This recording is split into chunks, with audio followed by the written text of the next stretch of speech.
Ashley James is lifting the lid on just how the current nationwide lockdown is taking toll on her body confidence and self-love.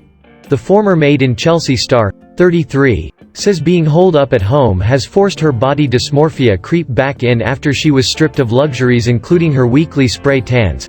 The blonde bombshell got candid with her Instagram followers as she shared stunning snap of herself in bikini accompanied by very honest caption. She penned powerful words to her fans. Let's talk about body confidence in lockdown. Talk about feeling comfortable in your own skin lot, but I am not going to lie. Being in lockdown has been testing for me in terms of my own body image and I've felt my body dysmorphia creeping back in. She continued. We don't do this anymore. Keep telling myself, as remind myself that I'm more than my body. Sexiness is not defined by the shape of our bodies, it's state of mind. Our beauty is not defined by how toned or tanned we are. We just have to look around at all the beautiful women we know or don't know to see that. We judge ourselves more than others. Ashley has admitted that having to adjust to the new temporary way of living, which includes no pampering sessions or tanning appointments, has had knock-on effect on her confidence. She continued, being stripped of my weekly spray tans has made me realize that lot of my confidence depended on feeling tanned. Feel better with tan.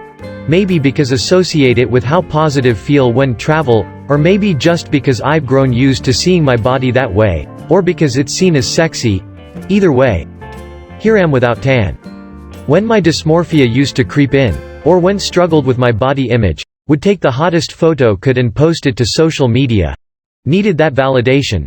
Needed people to like what they saw to make me feel better. The model continued. And it did. But not deep down. Not really. Ironically, was lingerie model during this time, further proof that my lack of self-esteem and confidence had nothing to do with how my body looked.